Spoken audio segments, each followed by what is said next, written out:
За 5 сарын 25-ны бичлэг эхлэхэд бэлэн боллоо. Тэгээд хэдүүлээ өнөөдрийн яриаг биш үү макро яриаг хэдүүлээ Scott Bessent-ийн сүүлд ярьсан ярилцлагатай холбоотойгоор эхлэе гэж бодож байна. Тэгээд эдийн засгийн яг хуу сүүлд яригдж байгаа гол асуудал нь юу байгаа гэхээр бондын хүү өснөөс болоод зах зээл унлаа энэ төр гэдэг ярианууд аягүй яриад байгаа байхгүй. Тэгээд тэрнтэй холбоотой ярианууд дээрэс нь сүүлд гарч байгаа татварын хуультай холбоотой асуудал яригдаад байна. Тэгэхээр татварын хууль маань Big Beautiful Bill гэдэг нэртэй нөхөд татварын хууль маань House-аар ерөнхийдөө бол даваад гарцсан. Тэгээд ерөнхийдөө Senate руу шилжиж байна гэж би бол ойлгосон. Тэгээд энэтэй холбоотойгоор бол сүүл бондын хүү өслөө, дээрэс нь 20 жилийн хугацаатай бондын дуудлага худалдаа жоохон онцгүй явлаа. Энэс болоод зах зээл унлаа гэдэг ийм ярианууд бол энэ 7 хоног бол мэдээгээр болон жиргээр их шуугсан байна. Тэгээд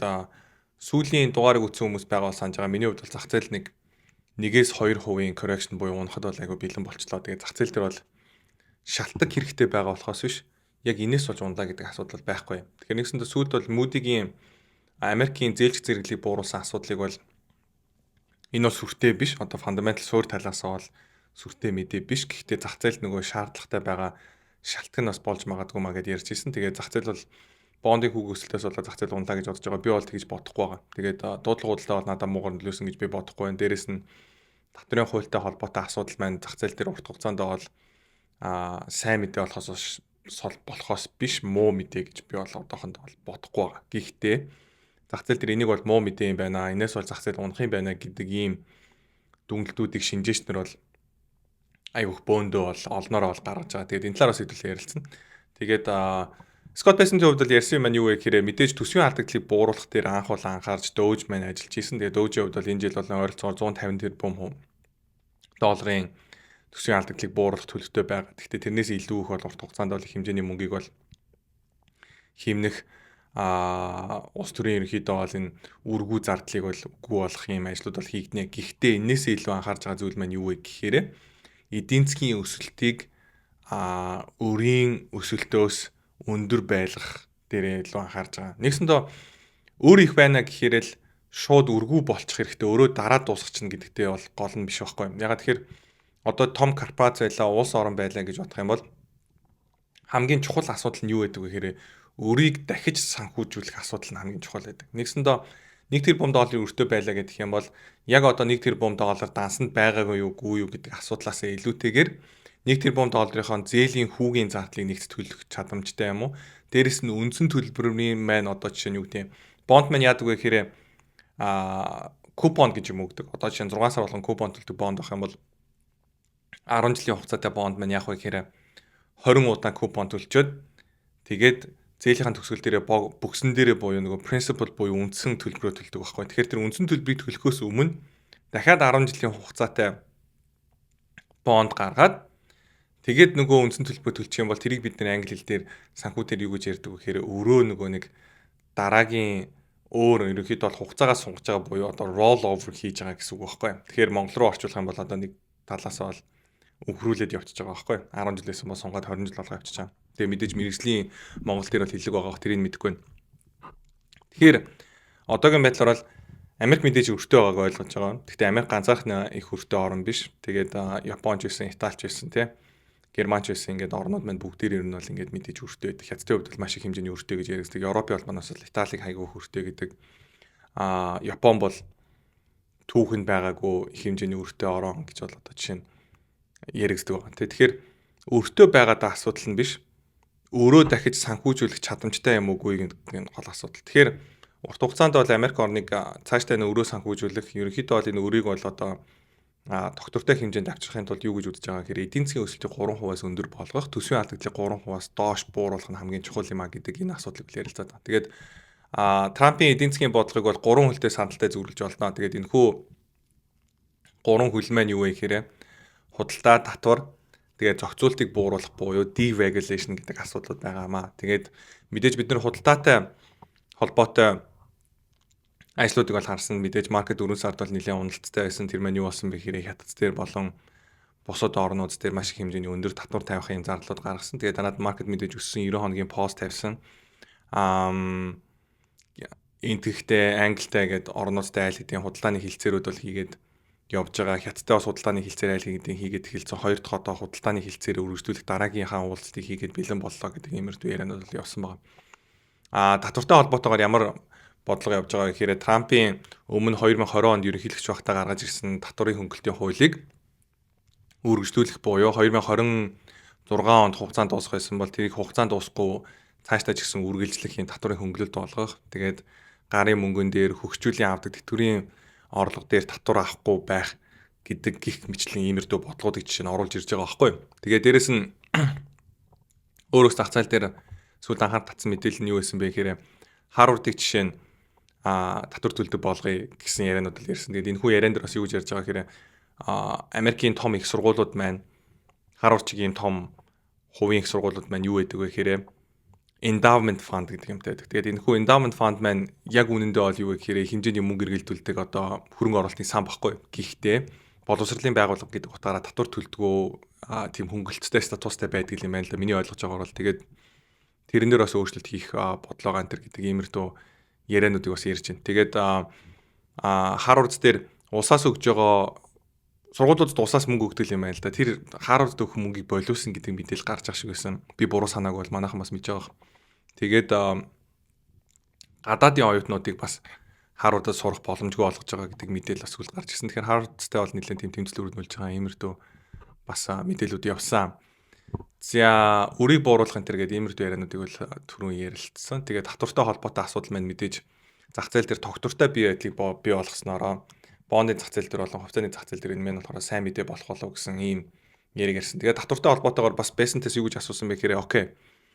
За татварын хөнгөлөлт маань орж ирснээс болоод бондын хүү өслөө. Энэ маань зах зээл инфляцаас айгаад байгаа юм биш үү гэдэг утгатай юм яриг ярьсан. Тэгээд бондыг ер нь яг ингээд анх макро судлаад явж байхад ямар шүү яриануд байдаг гэхээр окей, бондын хөрөнгө оруулагч нар бол хувьцааны хөрөнгө оруулагчнаас илүү ухаантай мэдлэгтэй энэ гэдэг иймэрдүү яриануд айгүйх байдаг. Тэгээд бондын хүүгийн өсөлт болон уналтыг шинжээч нар юу гэж тайлбарладаг вэ гэхээр айгүй уншаал бондын зах зээл ийм хэлж байна. Бонд тэгж байна. Тэгээ бондын зах зээл бараг л одоо монголоор бол нэг юм бөө суугаал ирээдүг одоо зөвгнөд байгаа юм шиг ийм хандлага айгүйх гаргадаг байхгүй юу.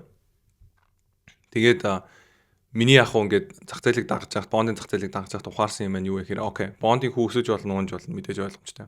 Урт хугацааны бондын хүү гэж байгаа, богино хугацааны бондын хүү гэж байгаа, хоорондын зөрөө болон эдгээр хөдөлгөөнүүд төр ер нь шинжээчнэр дүгнэлтүүд хийгээд явд юм байна. Энэ дээр үндэслээд макро харилцаанууд хийж болдог. Дээрээс нь хувьцаа харилцдаг хүмүүс ахын бол хувьцааны зах зээл төр бондын хүү маань яаж нөлөөлөх вэ гэдэг дээр нэлээд анхаарал хандуулдаг тийм.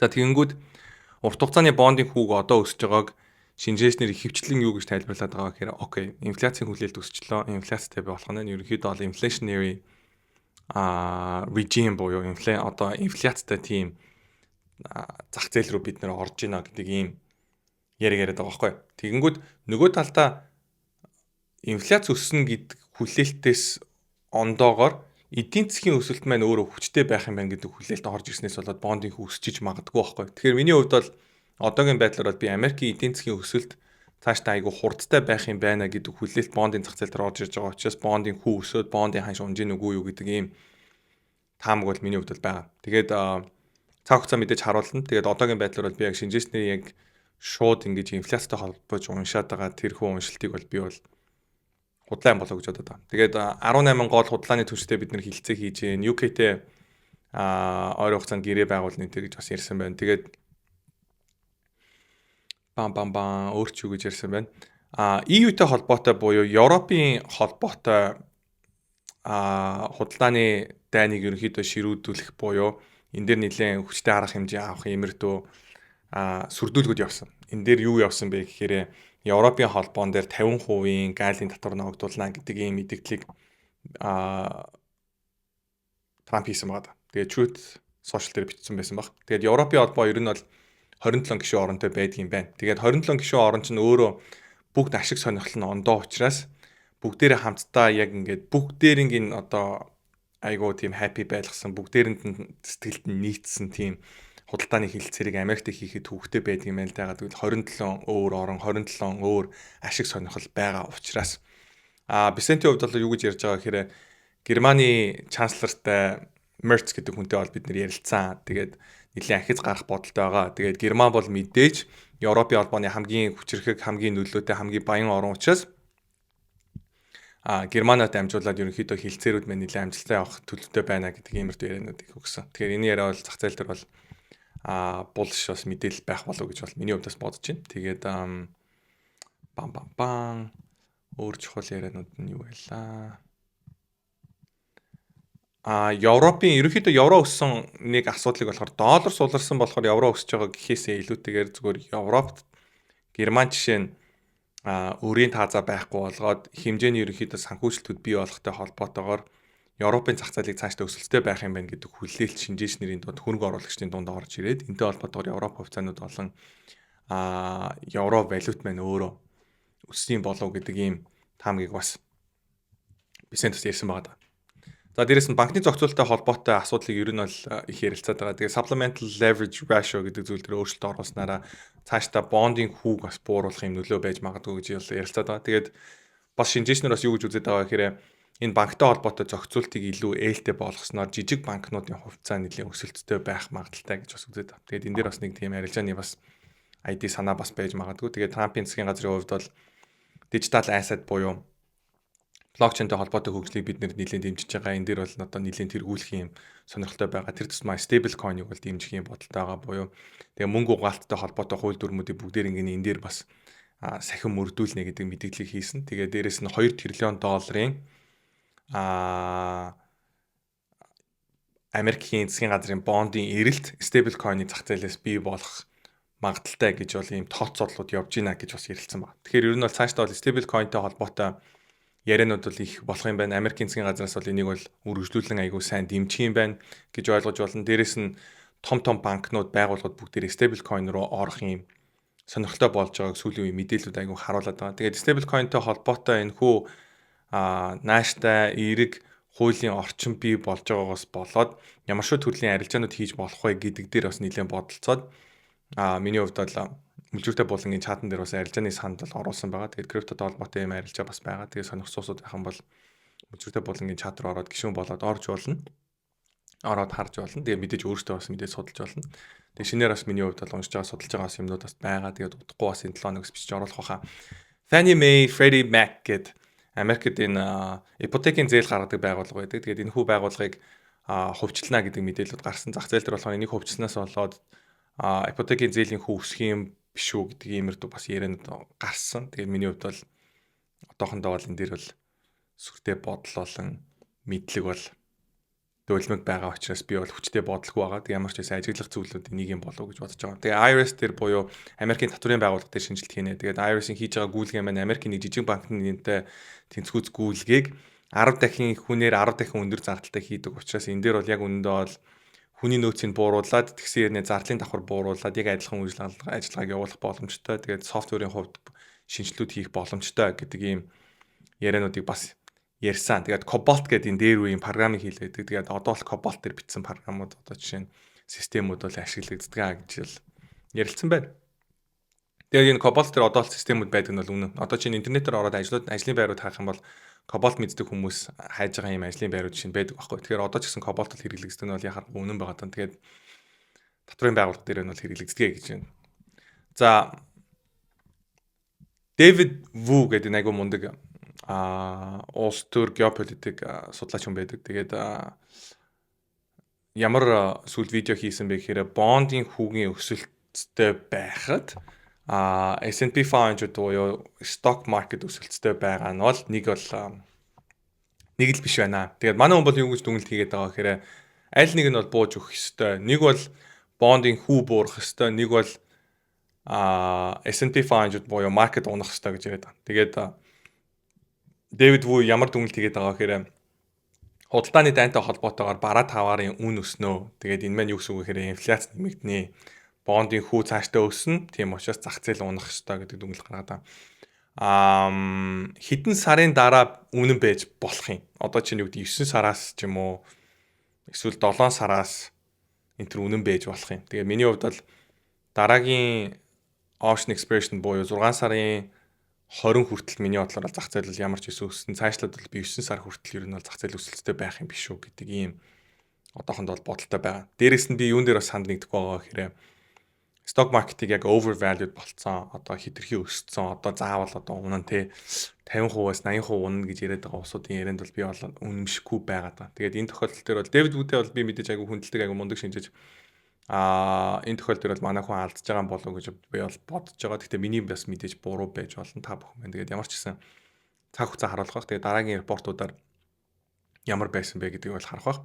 Би бол юу гэж хэлэх гээд байна гэхээр эсэргээрээ бондын хүү унаад зах зээл өсөлтөөр үргэлжлүүлэх байхаа гэж би бол харж байгаа. Ямар ч байсан харъя. Энэ дээр бас дахиад нэг юм нь юу вэ гэхээр ер нь хөрөнгө оруулагчид болон шинжлэлтээр дөнгөж эхэлж байхдаа бид нар юун дээр айгуух ингээд алдах гэдэг үг гэхээр яг одоо байгаа нөхцөл байдал дээр айгуух анхаарах гэдэг. Хүмүүс ингэж амьдраад байна. Яг одоо ийм байна. Одоо яг энэ тэнцвэртэй анти иймч тийм байна гэж одоо айгуух болоод байдаг байхгүй юу? Одоо чинь Пакистан энтэг хоёр байлдах гэдэг. Цаан ч Украин Орос хоёр байлдаад байна. Хятад Тайваныг эзэлж магадгүй энэ төргээд иймэрдүү ингээд одоо байгаа нөхцөл байдлуудыг яг анхаарад байдаг. Яг үндэ бол зах зээл маань юу гэдэг вэ гэхээр discount mechanism буюу ирээдүйг таамаглаад ирээдүйд болж болох үйлдэлүүдийг ханшинд ерөнхийдөө бол одоо оруулахыг оролцдог гэсэн үг байхгүй хөрөнгө оруулалт болон зах зээл маань market маань өөрөө. Тэгэхээр Mr. Market буюу одоо энэ зах зээл маань яг юу бодоод байгаа юм бэ гэдгийг таамаглахын тулд ирээдүйг таамаглахаас одоо өөр аргагүй байдалд ер нь бол ордог байгаа. Тэгээд бондын хүүтэй холбоотой ирээдүйг харах юм бол ямар төрлийн ирээдүй байгаа вэ гэхээр Төв банкны ерөнхийлөгч Jerome Powell 2026 онд ажлын байраа хүлээлгэж байна. Би андуураг бол тгий санаж байна. Тэгэхээр нэг жилийн дараа ажлын байраа хүлээлгэж өгнө. Тэгэхээр нэг жилийн дараа Трампийн санд болгосон хүн Төв банкны ерөнхийлөгч болно. Тэгээд Treasury-гийн Secretary түрүү одоо дээр яриаг нь бид хэдлээ задлж яриад байгаа Scott Bessent дээр нэмэгдээд Трампийн дахиад өөрийн хүн Төв банкны ерөнхийлөгч болчихгонгууд бондын хүүг бууруулахын тулд идэвхтэй ажлууд хийн. Тэгэхээр жилийн дараанаас эхлүүлээд бондын хүү унах буюу бондын зах зээл дээр баг bull market эхлэх юм магадлал яг өндөртэй байгаа байхгүй. Тэгэхээр би бол юу гэж бодоод байгаа гэхээр зах зээл ирээдүйд болох зүйлийг өнөөдөр ханшин дээр оруулж эхэлдэг учраас тодорхой нэг зэг дээр очиод Паулийн явах буюу Паулийн солигдох энэхүү ивент нөхцөл байдал маань одоо ирээдүйн байна. Ханшинд өөрөө орж ирээд тэгээд бондын хүү унах юм магадлал байна гэж би бол хувьдаа хараад байна. За энэ дэр юм. Окей. Хятадтай холбоотой энэ чарт сонирхолтой санагдсан. Хятадын үйл хөдлөлийн ханш одоо л унаад байгаа юм билээ. Тэгээд хятад бол мэдээж хизээч дүүрхөө хизээч угаасаа төрөхгүй хүүхдүүдэд зориулаад угаасаа бахан байшин барьсан. Тэгээд энэ дээр миний хардлага юу вэ гэхээр шээ тий. Хүмүүс бол юу гэж бодоод байдаг вэ гэхээр за хятад бол мэдсээр байж зүгээр GDP-гээ boost хийх гэ GDP-гээ өндөр харагдуулах гад тэгээд нэм хийх хоосон бахан байшин барьчлаа. Ягаад тэгэхээр одоо замч барьсан бай, гүүрч барьсан бай, байшинч барьсан бай зүгээр нэг цемент цутгсан байсан ч бай. Тэр мэн өөрөө дотоодын нийт бүтээгдэхүүн дээр өсөлт болж харагддаг учраас хинч амьдрахгүй сая хүний байшин барьсан байлаа гэж бодоход тэр маань өөрөө сая хүн зориулсан байрны одоо юу гэдэг барьсан байр маань өөрөө GDP-г өсөлттэй харагдуулаад эдийн засгийг аягүй хүчтэй харагдуулдаг гэдэг ийм юм яваад байгаа байхгүй. Тэгэхээр хятад магадгүй эдийн засгийн өсөлттэй харагдуулах гад баахан ийм ghost town буюу хүн амьдардаг хотод барьсан болов гэж бодлоо хүмүүс яриад байдаг байхгүй. Сүүлийн үед би бас юу гэж бодоод байгаа вэ гэхээр магадгүй Ши Жинпиний эргэн тойрны байгаа хүмүүс нь хятадын хүн амыг худлаа ярьсан. Тэгээд өмнө бид нар видеон дээр ярьж байсан хятадын хүн амаагаад 100-аас 200 сая хүнээр бол айл хэдийн яригадаад байгаа буюу албан ёсны тооноос бага баха тий.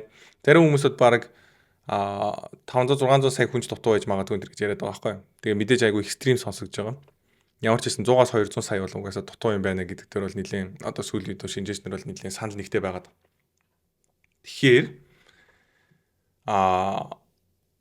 Ши Жинпиний дойлгоноод хүмүүс эргэн тойронд байгаа хүмүүс нь тоонуудаа гоё харагдуулах гад хүн амынхаа тоог угаасаа өндөр хийлээд исэн бол хятад энэ байрнуудыг барихтаа худлагаасаа GDP-гээ өсгөнө гэж бодоагүй үнэхээр тэрэнд амьдрах хүмүүс байгаад байна гэж бодоод барьсан байж магадгүй байгаа байхгүй.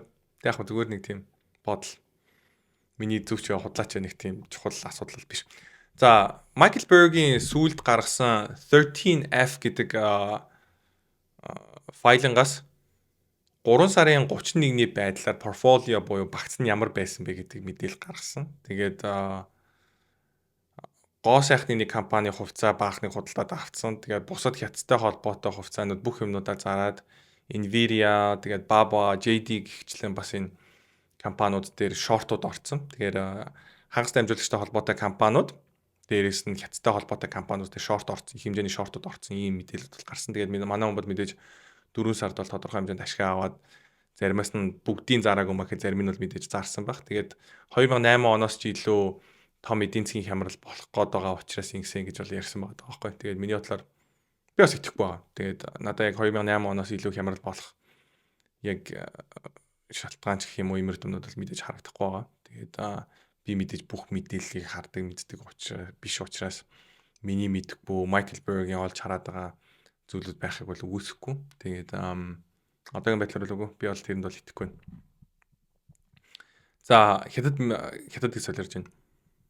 Трамп Truth Social дээрээ ингэж бичсэн байгаа байхгүй. Тэгээд Европын холбоотой бичсэн байгаа даа тий. Тэгээд the European Union, which was formed for the primary purpose of taking advantage of the United States on trade, has been very difficult to deal with. Their powerful trade barriers, VAT taxes, ridiculous corporate penalties, non-monetary trade barriers, monetary manipulations, unfair and unjustified lawsuits against American companies, and more have led to a trade deficit with the U.S.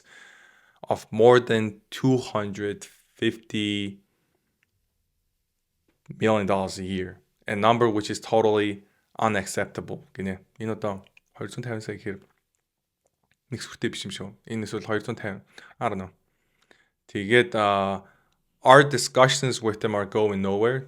Therefore, I am recommending a straight 50% tariff on the European Union. Тэгэхээр Европын холбоо дээр би 50% татварт тавих одоо сандыг бол гаргаж байна. Тэгээд Европын холбоо бол ерөөсөө Америкийг гадаад худалдаан дээр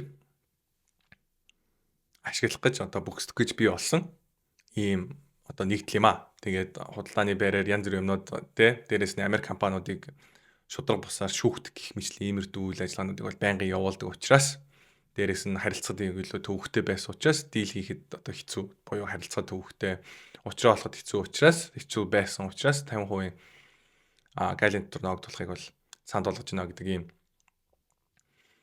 мэддэгдийг бас өгсөн. Тэгээд энэ бол зах зээл дээр сөрөг мэдээ боллоо гэж бол хүмүүс бол ярьсан. Дахиад миний хувьд бол би юу гэж үздэг байгаа гэхээр яг энэ мэдээлэлээс болоод унж байгаа даа биш зах зээл угаасаа баг зэргийн уналт бол угаасаа шаардлагатай байсан. Ягаад гэвэл өсөлт маань хийзэж тэр чигтээ чигээр ингээл дандаа л ногоон кандалтай байгаад өсөд явдаггүй. Тийм учраас зах зээлд бол жижигхэн шалтгаан хэрэгтэй байсан. Тэгээд энэхүү шалтгаануудын нэг бол болсон байхыг бол үүсэхгүй. Тэгэхээр шалтгаан хэрэгтэй байсан болохоос биш яг шалтгаан бол биш байхгүй. Тэгээд би бол энэ тохиолдолд бол нэг одоогоор бол энэ мэдээллийг тийм амар том зах зээлийг унгаал ингээд аваад чотроо мэдээл гэж бол бодохгүй. Тэг зөндөө олон шинжээчдэр бол энийг бол айгуу дүүйл гэж бол яриад байгаа зүйлүүд байгаа.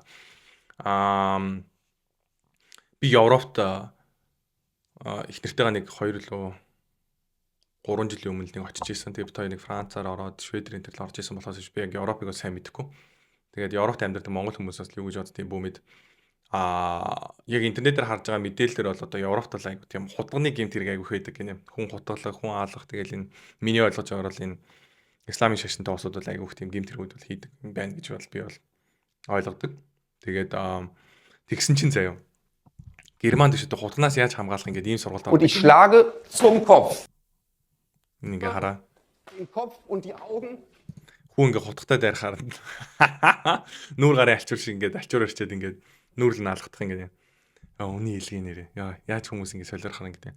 Тэгээд өөр нэг сонирхолтой юм нь юу байсан бэ гэхээр бас Russell Napier гэдэг нэг айгу мундаг хүн байдаг байхгүй юу. Тэгээд санхүүгийн түүхтэй холбоотой ном бичдэг. Тэгээд Азийн санхүүгийн хямралын талаар маш нарийн ном бичсэн. Тэгээд тэр айгу бас алдартай бүтээл өгдөг. Тэгээд бид нэг номны талын л орой бүхэр сонсон баха. Жохоо уйдгартай. Яг үнд бол. Тэгээд дахиж жоохон түүхтэй. Ямар ч гэсэн тэгэл Тайланд болон Азийн орнуудад ингээл санхүүгийн хямрал болоод ингээл яваал. Тэр санхүүгийн хямралаас болоод Америк хямрын энэ төргээ зах зээл хүлээж ирсэн чинь Америк ингээд өсөлттэй явсараад .com bubble хувьд өсөө явчихдаг байхгүй. Тэгээ тэр мөрний талаар бичсэн.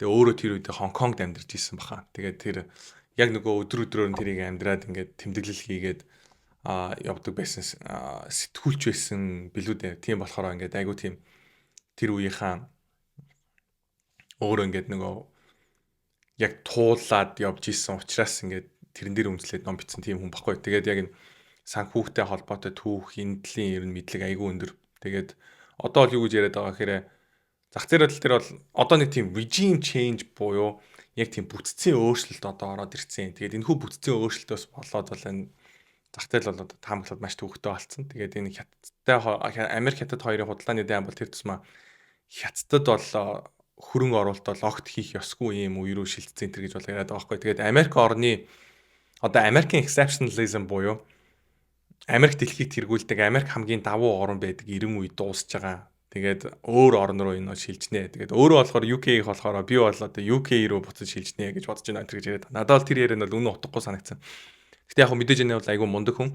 Тэр UK-тэй холбоотой ярианаас бусдаар бол мэдээж энэ хүний яриаг бол сонсох хэрэгтэй. Тэгээд яг энэ санхүүгийн бүтцэд бол айгүй том өөрчлөлт орж байна. Тэгээд 2 дугаар дайны дараа Bretton Woods гэдэг системийн дараа шилжсэний дараа тэр мэн болохоор юу байсан бэ гэхээр Америк бол дэлхийн бусад бүх орнуудыг ерөнхийдөө одоо худалдаа үйлдвэрлэл эдийн засгийн хувьд бол бүгдээр ингэ босгосон орн байгаа байхгүй. Тэгээд дэлхийн нийт одоо жишээ нь юу гэдэг алтны нөөцийн талаас их нь ерөөсө дангаараа Америкт ирсэн. Дэлхийн нийт үйлдвэрлэлийн хүчин чадлын талын ерөөсө Америк дангаараа хатгацсан. Америк бол ерөөсө үнэмлэхүй баян үнэмлэхүй хүчрэх орн байсан байгаа байхгүй.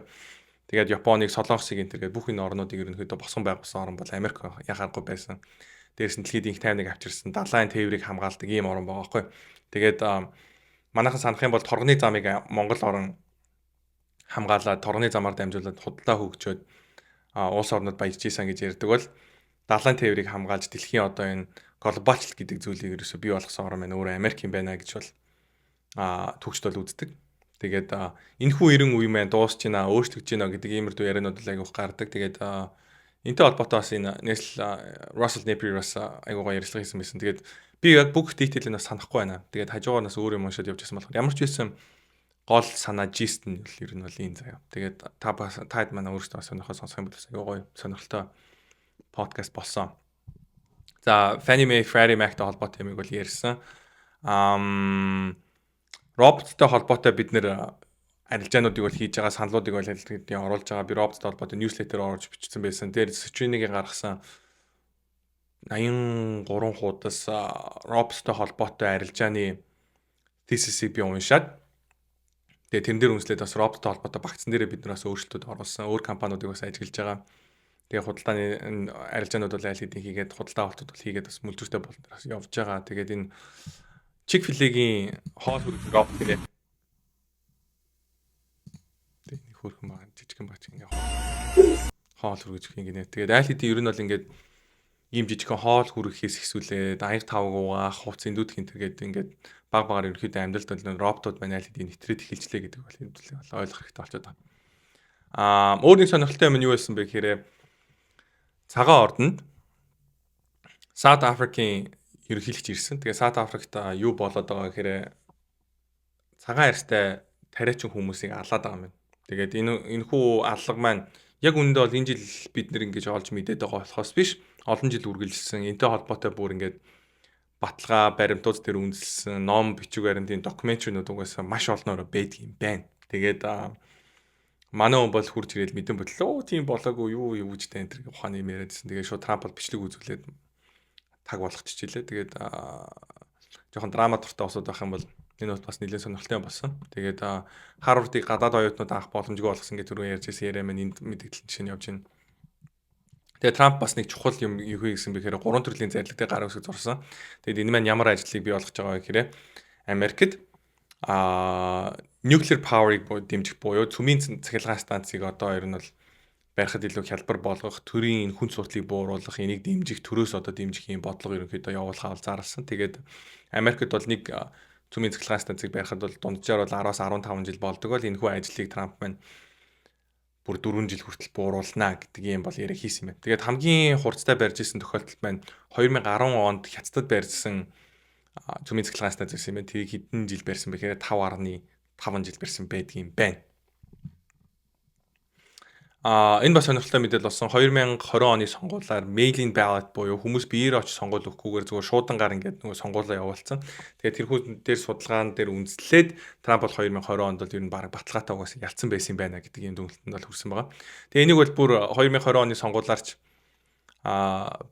би ярьдаг байсан. Тэгээд арай YouTube дээр хэрэг ярьдаг байсан бүүмэд ямар ч байсан Трампыг бол би дэмждэг. Трампыг бол би бол 2020 онд ч гэсэн яасан гэдэгт нь би бол айгүй ихтэй байсан. Тэгээд хүмүүс бол тийм хүмүүсийг галзуу солиотой мэдрэлгээ тэгээд идэгсэн. Яг үүнд бол бидний бол зүг байж таарсан. Окей. Ухаалаг шил гэж нэг юм хийгээд байгаа байхгүй. Тэгээд одоо тэр нь ингээл нэт орж мараад зураг авч маа шууд Instagram-аар зураг постлж мослол одоо метагийн шил гаргаад Ray-Ban-тай хамтраад ингээд шил гаргаад явдаг.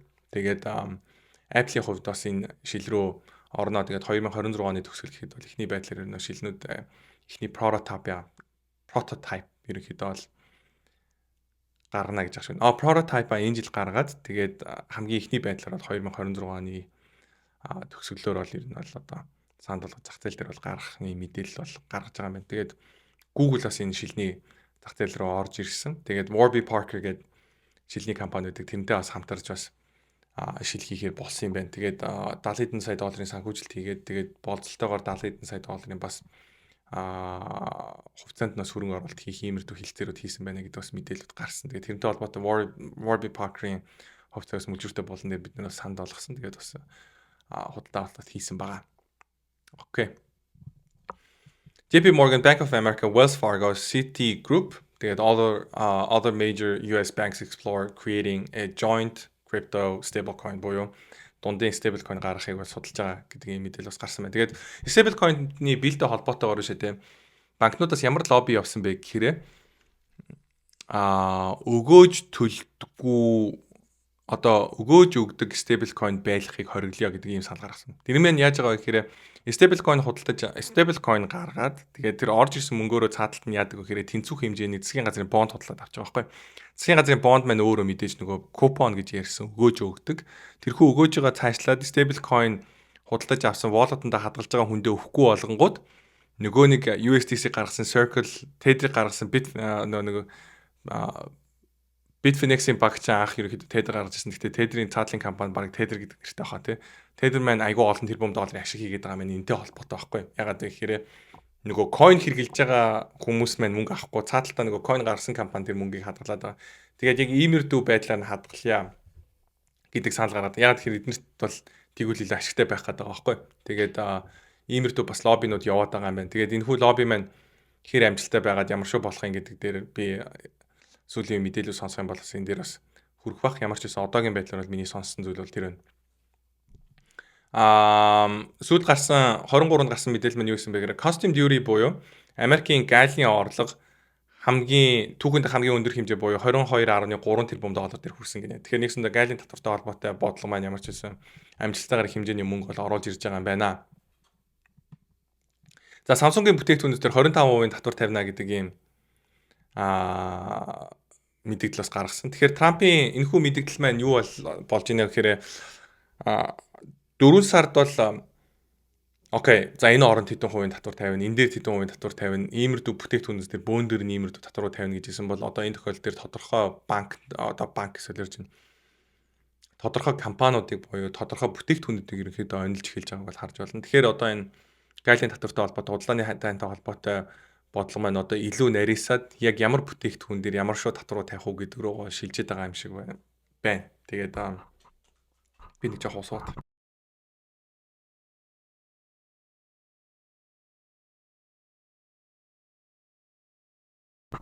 Окей.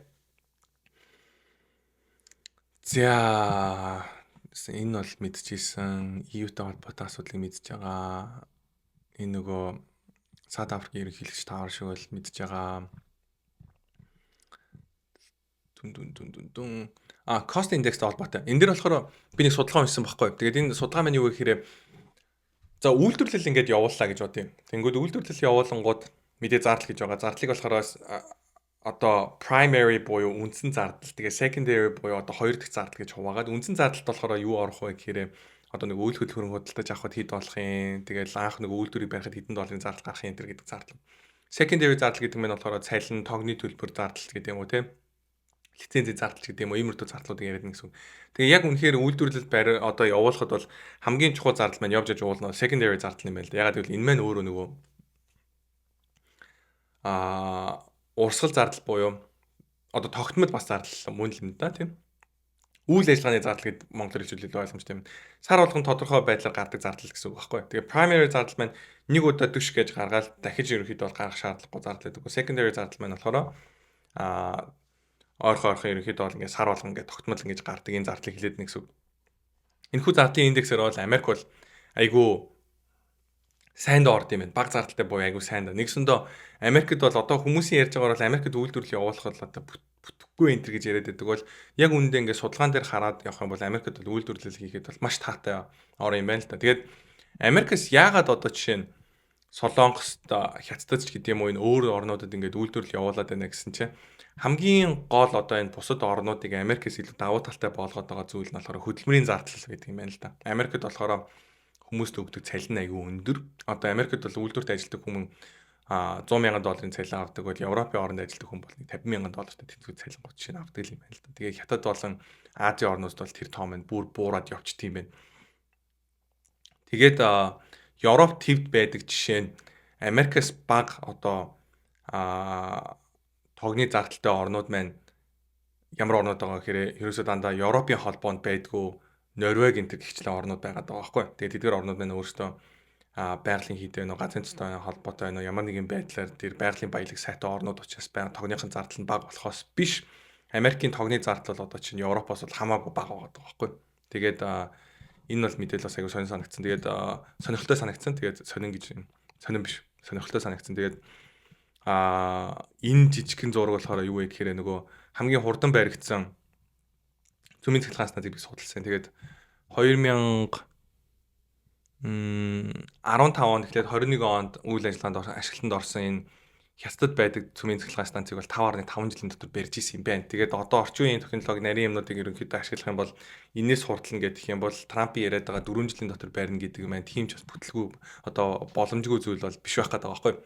Тэгээд Америкийн ер нь бол бусад орнуудын хамгийн гол одоо Америкээс давуу байгаад байгаа юм ерөөсөө хөдөлмөрийн зардал гэдэг юм. Тэгээд бид нар ярьж ирсэн энэ robotics буюу роботоор ажил хийлэгдэг энэ хүн 90 үе рүү шилжснээрээ Америкт байгаа хамгийн том сул тал болох нөгөө нэг өндөр зардалтай хүн хүч гэдэг зүйлийг чинь роботоор орлоод явчих юм бол одоо энэ Европын бүсийн Европын холбоонд байгаа энэ хүү үйлдвэрлэл ерөнхийдөө manufacturing base маань бүрэн устдаад Америк руу шилжих юм магадлал байна уу гэж бол би бол хувьдаа харж байна. Тэгээд энтэй бол шинжээчнэр бол санал нэгддэггүй. Гэхдээ миний хийсэн судалгаа уншсан зүйл дээр үндэслэхэд бол надад бол тийм эрдүү дүгнэлт хийх бол бүрэн боломжтой бол санагдлаа. Тэгээд тогны зардлыг чинь ингээл харьцуулаад харахад юм байгаа байхгүй юу? За Германд биш үү? 1 кВт тогны зардал биш үү? 16 цент. Гэхдээ яг энэ сүүлийн үеийн тоон бараг 20 цент мэд байсан байх. Гэхдээ ямар ч байсан энэ дээр бол яг 16 цент гэж бол гарч ирж байгаа. Францд бол 17 цент, Италид 18 цент. Францад гэхдээ зарим бүсгүүдтэй бол Германаас айгүй хямдхан байх хэрэгтэй. Ягаад тэгэхээр Францад айгүй их цөмийн цахилгаан станцууд байдаг учраас. Испанд 17 цент, Поланд, Польшт те 14 цент, Нидерландд болохоор 18 цент, Чехт болохоор 18 цент гэдээ явдаг юм байна л да. Гисэн чинь заяа. Америкийн Техаст бол биш үү 6 цент. Калифорни бол өндөр бараг 20 цент. Мичиганд 8 цент, Индианад 8.8 цент, Ohioд 8.1 цент байт юм. Тэгэхээр энэ маань юу гэсэн үг вэ гэхээр Америкт цалингийн зардал өндөр болохоос биш тогны зардал болон бусад зардал маань айгүй бага. Тэгээд энэ цалингийн зардлуудыг харах юм бол Техаст байгаа хүн дунджаар $108,000 авдаг бол Калифорни $157,000 авдаг. Европт болчингууд энэ маань надад 50-54,000, 40-45,000 бүр цаашлах юм бол 30,000, 20,000 энэ төр гэдээ явчих байгаа байхгүй. Польш маань айгүй ядуу Европын орн гэж үздэг. Тэгээд үнэхээр цалингийн хэмжээ ч гэсэн айгүй бага байт юм байна. Окей. За хүмүүс эдийн засгийн хямралтай байна энэ төр гэж яриад байгаа. Тэгээд одоо чинь юу гэдэг Америкт бол үйлдвэрлэлийг оруулж ирнэ гэж ярьж байгаа нь шал худлаа энэ төр гэж яриад байдаг. Гэтэл commercial болон industrial loan маань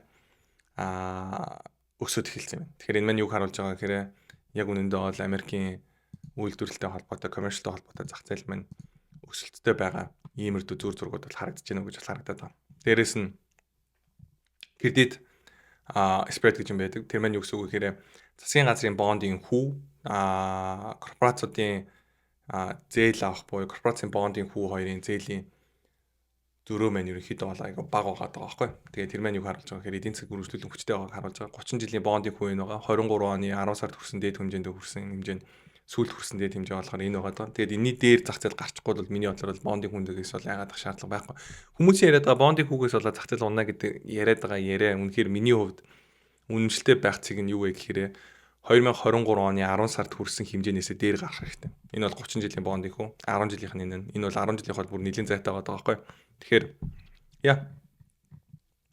S&P 500-ийн зүгээр SPY гэх юм бол би 577 хүртэл зах зээл унах магадaltaй гэдэг ийм таамгийг бол гаргаж мүлжүүртэй болон дээр биччихсэн. Тэгээд санд болгосон арилжаа маань 3x хийсэн байгаа. Тэгээд 5 дахь өглөө маркет онгооход ерөнхийдөө бол уналтан дээр энэ хүү позицийг бол хаасан. Тэгээд бидний хувьд бол одоогоор бол зах зээлэг бол ажилттай байгаа. Миний хувьд бол булш байгаа. Хаалтыг бол би булш сайн болсон гэж үзэж байгаа. 579 дээр бол хаагдсан. Тэгээд 577-гийн доор орох юм бол уналт бол үргэлжлэх боломжтой гэж бодож байгаа. Миний хувьд бол одоогоор бол зах зээл бол үргэлжлүүлэн булш гэж бол бодож байгаа. Тэгээд миний хүлээгээд байгаа 1-2% уналт маань угаасаа ороод ирсэн байна.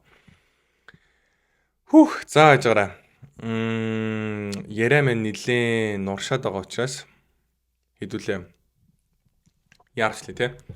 Institutional investor буюу ерөнхийдөө бол одоо том фандууд маань үргэлжлүүлэн зах зээл дээр bearish байна гэж бол яриад байгаа. Тэгээд retail investor-ууд буюу жижиг хөрөнгө оруулагчдууд маш булш байгаад маш их том худалдаа авалтууд хийсэн. Тэгээд retail investor-уудыг зах зээл бол одоо тэнэг мөнгө дам money гэж бол ярьдаг. Тэгээд яг энэ тохиолдолд бол энэ удаагийн уналтаар бол retail investor-ууд бол илүү ухаалаг мөнгө байлаа гэж бол би бол бодож байна. Тэгээд хүмүүс бол энийг бол айгу сөрөг сайн гэж хараад байгаа. Миний хувьд бол нэг тийм амар муу мэдээ биш юм шүү гэж бол бодоод байгаа. Тэгээд надаа энд байгаа мэдээллүүд нэг сүртэй чухал биш юм шиг санагдаж байна. Тэгээд яг уул нь бол яриулах гой сонирхолтой. Гэхдээ өнөөдрийн вебинарыг бас хэтэрхий урт болох гэж магадгүй учраас боллоо.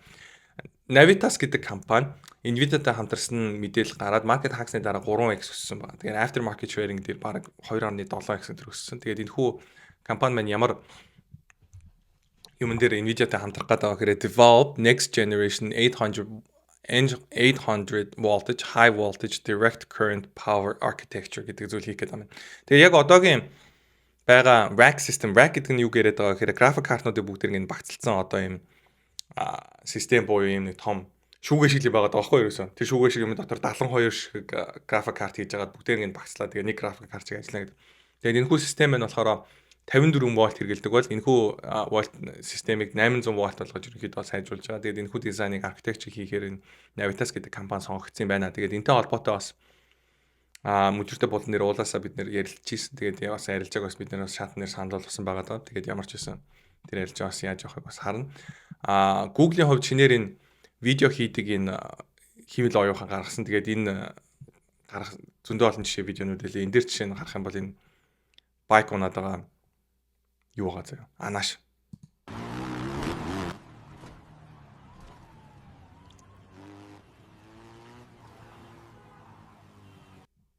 Тэгээ ийм амарлаг тасархай видео энэ төр хийдэг ийм гаргасан юм билээ. Тэгээд Google-ийн хувьд бол дээр яхаар том тоглогч болж байна. Тэгээд Google дээр бол бэш шахт бол хэцүү л харагдаад байна. За тэгээ шинэ AI дотроо сурчлагаа оруулдаг ийм фичер бас Google судалж байгаа гинэ. Тэгээд Google-ийн хувьд бол ийм л оюухан дээр нэлийн эсчимтэй орж ирж нэлийн хөвгттэй сайн тоглогч болж байна. Тэгээд Solana-гийн хувьд гэж тийм Secret гээд гар утас гаргасан. Тэгээд энэ хүү гар утас маань удахгүй 8 сараас shipping буюу тарагдаж эхэлж байгаа юм. Тэгээд Монголд байдаг манай уншигчдаас бас миний нэр дээр утас дахиасан ганц 2 хүн байгаа хаа тий. Тэгээд тэдний утсыг ихээр ямар ч байсан би өөрсдийнх нь нэр дээр нь хаяг руу Монгол руу явуулчихна. Тэгээд манайхаа над руу бас чатаар бичээрэй. Тэгээд утас гэтээ одоохондоо бол тарагдаж эхлэх байгаа. Тэгэхээр 8 сард над руу холбогдорой. Тэгээд би утасны асуудал руу явуулчихна. Тэгээ secret дээр шидэ SKR гэдэг зоос гаргахаар болсон байна. Тэгээ Solana маань өөрөөсөө бүр яг foundation-аас 2 дахь зоосоо гаргаж ийн гэсэн үг. Тэгээд энэхүү зоос маань нэлээд өндөр үнэлгээтэй арилжаалагдах болов. Дээрээс нь гар утас авсан хүмүүс маань бүгдээрээ энэхүү зоосыг бас авах болов гэж бол би бол хувьдаа бол гордож чинь. Тэгээд ямар ч байсан харнаа. Drifting хувьд бол за энэ дээр шидэ Solana дээр нэг юм тренд яваад байгаа. Real world asset буюу яг энэ хувьцаа, bond энэ гэдэг asset-уудыг ерөнхийдөө блокчейн дээр арилжаалах юм схемүүд айгүйх яригадад яваад байгаа. Тэгээд энийг энэ дээр үргэлжлүүлэн ажилт хийж байгаа. Тэгээд энэтэй холбоотой бас харилцааны саналыг бас мүлжүүртэй болон дээр бас оруулсан байгаа. За, Michael Saylor шидэ 22.7 тэрбум долларын ашигтай байгаа гинэ. Худалдаж авсан биткойн дээр. Энэ бас мэдээ сонирхолтой байж магадгүй гэж бодсон. Тэгээд Kraken блокчейн дээр хувьцаанууд арилжаалдаг болгож байгаа гэсэн мэдээлэл гарсан. Ondo Finance-аас яг энэ зах зээл рүү орж ирж байна гэдэг мэдээлэл гаргасан. Тэгээ CFTC буюу Commodity Futures Trading Commission гэдэг байгууллага Америкт крипто дээр futures perpetual futures гэдэг зүйлийг арилжахыг бол зөвшөөрж байгаа гэдэг ийм мэдээлэл бас гаргасан. Тэгээд энэ маань бас зах зээл дээр мэдээж хуулийн орчин нэлээд сайжирч байгааг бол харуулж байгаа юм мэдээлэл байгаа. Тэгээд өнөөдөр вебинар өнөөдөр л ярихгүй бол энэ мэдээлэлүүд айгүй хэтэрхийх болчих гэсэн байхгүй. Тэгээд хэдүүлээ ямар ч гэсэн дараагийн мэдээлэл дээр уулзъя. Тэгээд Solana-гийн accelerate-тэй холбоотой бас тэнтэй холбоотойгоос арилжааны ямар саналууд гарч болох уу гэдэг мэдээллүүдийг бас мөлжөртэй болгоны чатан дээрээс үргэлжлүүлэн оруулах байх. Тэгээд видеон дээр бас өнөөдөр Warby Parker гэдэг хувьцааг бид нараас авснаас ярьлаа. Тэгээд Bonds-тай холбоотой, market-тай холбоотой яриануудыг бас ярьсан. Тэгээд Google дээрээс булш байх хэрэгтэй болоо гэж бол миний хувьд бодож эхэлж байгаа. Тэгээд базаад ирэл юм байна. Тэгээд дараагийн дугаараар хэлээ уулзъя. Thank you guys.